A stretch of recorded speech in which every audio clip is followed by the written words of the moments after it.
और आइए अब हम आपको नेपाल के बीरगंज लिए चलते हैं, जहां जेनजी की क्रांति की छाप पूरे शहर में है। 9 सितंबर को युवा सेना का आक्रोश बीरगंज नगर पालिका पर फूटा। आज तक की एक्सक्लूसिव ग्राउंड रिपोर्ट हमारे संवाददाता रोहित सिंह बता रहे हैं।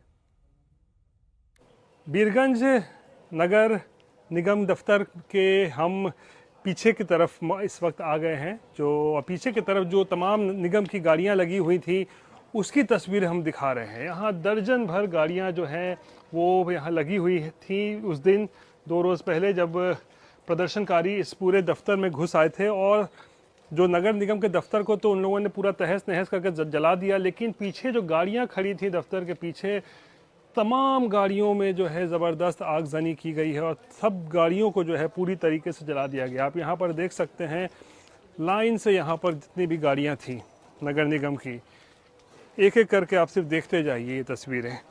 ये तस्वीरें उस गुस्सा, उस रोष की गवाही दे रहा है जो युवाओं का जो आंदोलन देखने को मिला 2 दिन, उसमें हम आपको सिर्फ दिखाते जा रहे हैं। आप लाइन से देखते जाइए ये तमाम जली हुई गाड़ियाँ किस तरीके से सर पर खून सवार था। सत्ता परिवर्तन करने का, मौजूदा सरकार से नाराज़गी, भ्रष्टाचार के आरोप, महंगाई, नेताओं और बड़े बड़े मंत्री सांसदों के बच्चों को बाहर में पढ़ाई की सुविधा, लेकिन जो स्थानीय लोग हैं उनके लिए कोई सुविधा नहीं, स्थानीय लोगों को रोज़गार नहीं, पढ़ाई उनको ढंग से मिल नहीं रही है।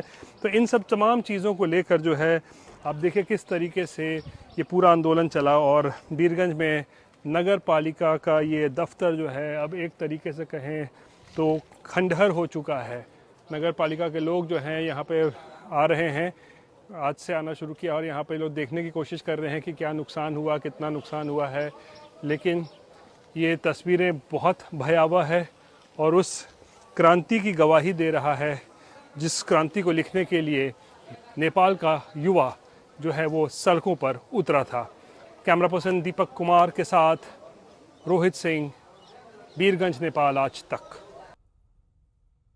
जेनजी का सबसे अधिक गुस्सा 5 बार प्रधानमंत्री रहे देउबा पर उतरा। उनके घर धनगढ़ी पर हमला हुआ, उन्हें बुरी तरह से पीटा गया, उनकी पत्नी पर हमला किया गया।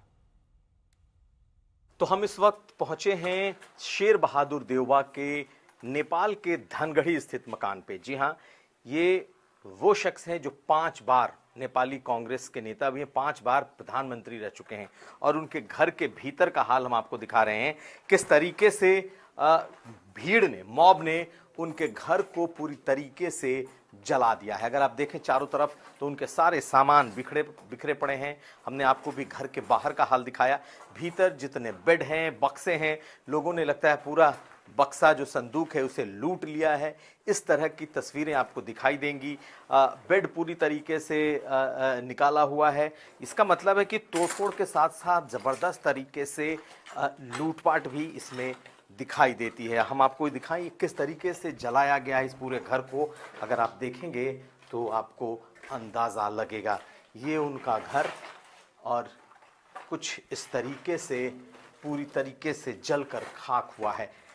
घर में कुछ नहीं बचा। पूर्व प्रधानमंत्री शेर बहादुर देउबा का ये घर हम आपको दिखाएं। ऊपर की तरफ देखने की कोशिश करेंगे। नीचे तो बिल्कुल जलकर राख हो चुका है। हम कोशिश करते हैं ऊपर लेकर दिखाने की कि ऊपर में क्या क्या चीज़ें हैं।